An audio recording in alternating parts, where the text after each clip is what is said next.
The steam engine that was installed at Grain Mill was built by S.S. Stott and Co.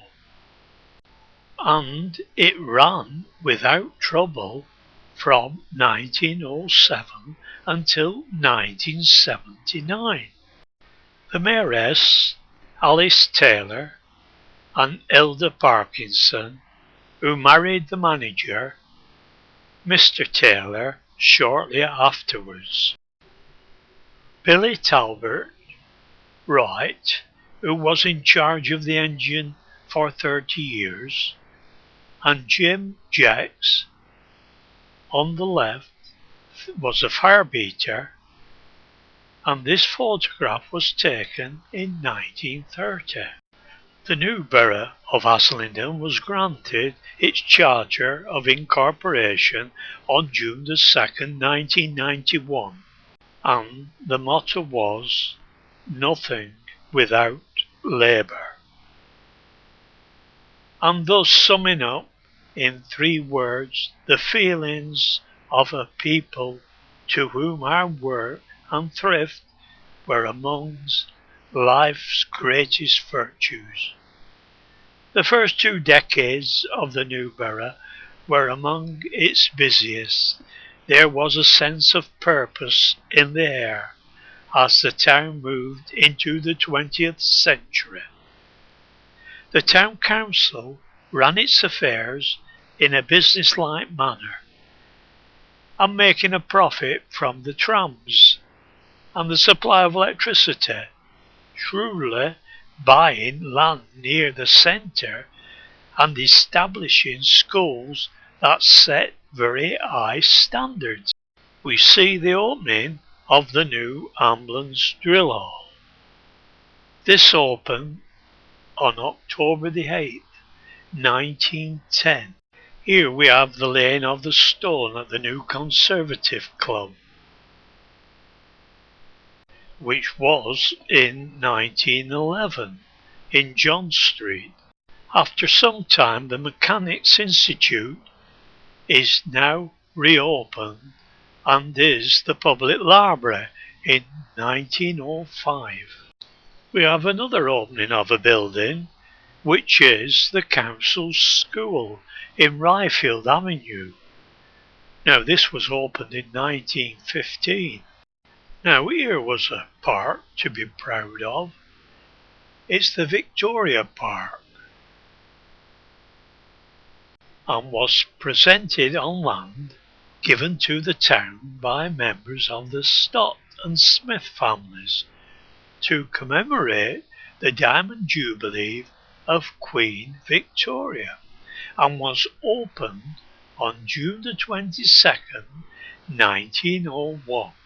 And 2 years later, Mr. John Stott paid for the building of the bandstand and the paths leading to it. He also gave 20 guineas for local bands to play in the park during the summer. The bandstand, which is now demolished, and that was in 1945, was based on the design which had won first prize at the Calcutta exhibition. The clock tower was built as a memorial to Alderman W. H. Wilkinson. He was a secretary for 25 years of the Northern Counties Amalgamation. It was erected by public subscription and presented to the town in July 1908. This was a programme of music when the opening of the bandstand took place on Saturday, June the 27th, 1903. A closer look at the bandstand after its completion in 1903. We see a workman laying the last piece of turf in the bowling green. This was in 1909.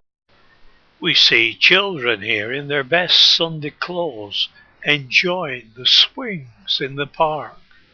Not very clear, but an overall look at Victoria Park.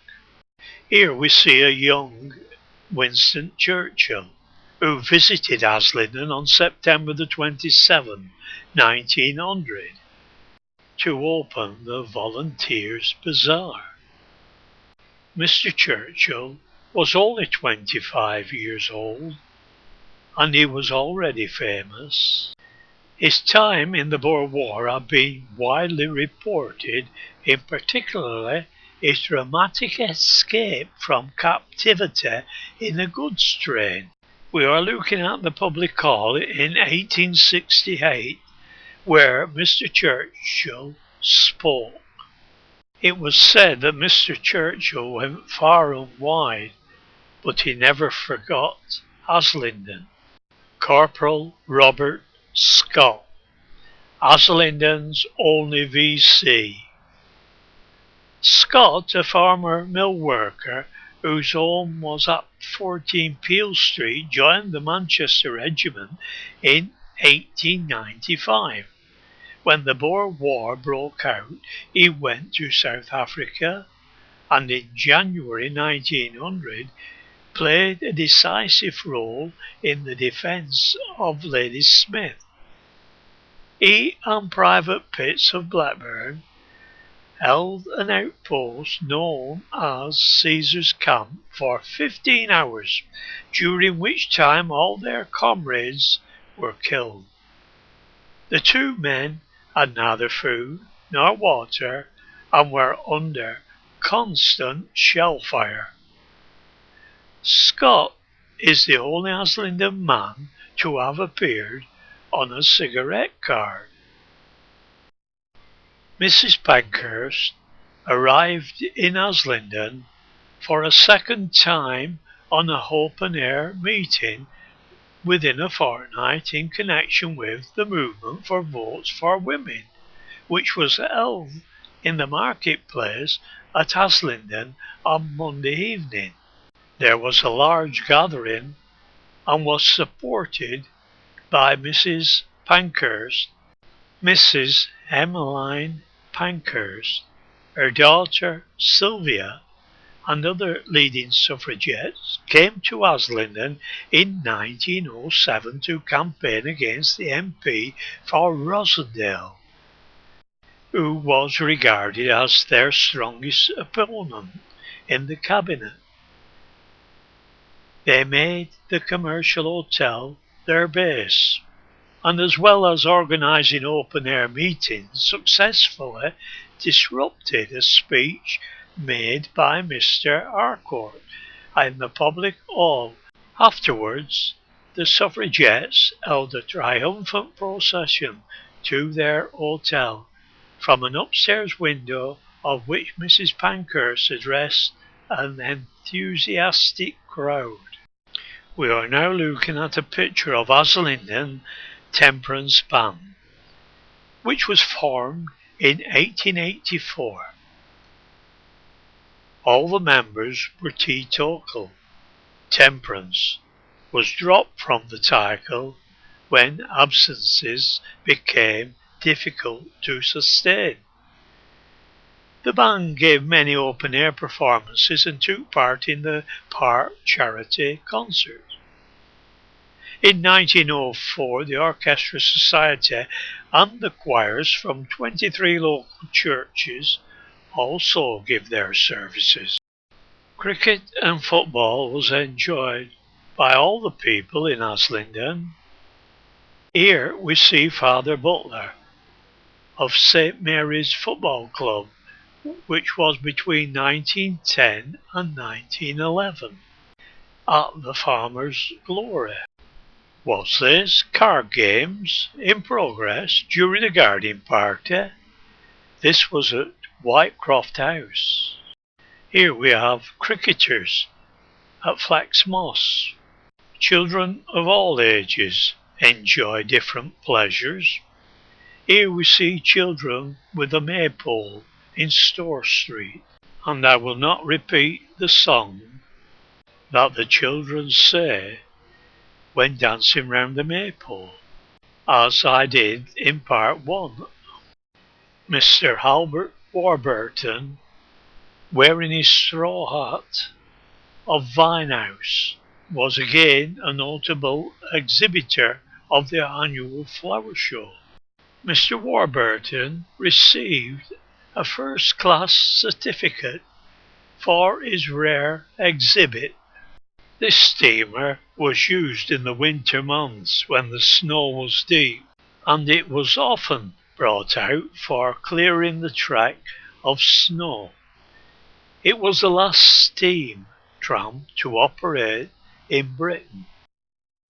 The tramways in Haslingden were opened on Saturday, the 27th of August 1887 until 1908. Were served by cars hauled by steam engines. The trams were often called the Baltic Fleet. In the picture are two steam trams passing the commercial hotel. It was in March 1908 that Haslingden Corporation commenced their work of converting the tramways in their borough from steam to electric traction. The start was made at the Baxenden end of the 3 miles length of line, and it was Mr. Green taking hold of a crowbar. The Mayor and the Alderman Barlow each had a hand in the initial loosening of the old set. The ceremony was witnessed by about 50 navvies who were on the lookout for work. A new track was laid for the electrical driven trams, which first ran in 1908. The electric tram service began on September the 5th, 1908, 4 days after a Board of Trade inspection of the track. The decorated car was welcomed by a large crowd in the town centre. It was driven by the Mayor, Alderman Hamilton.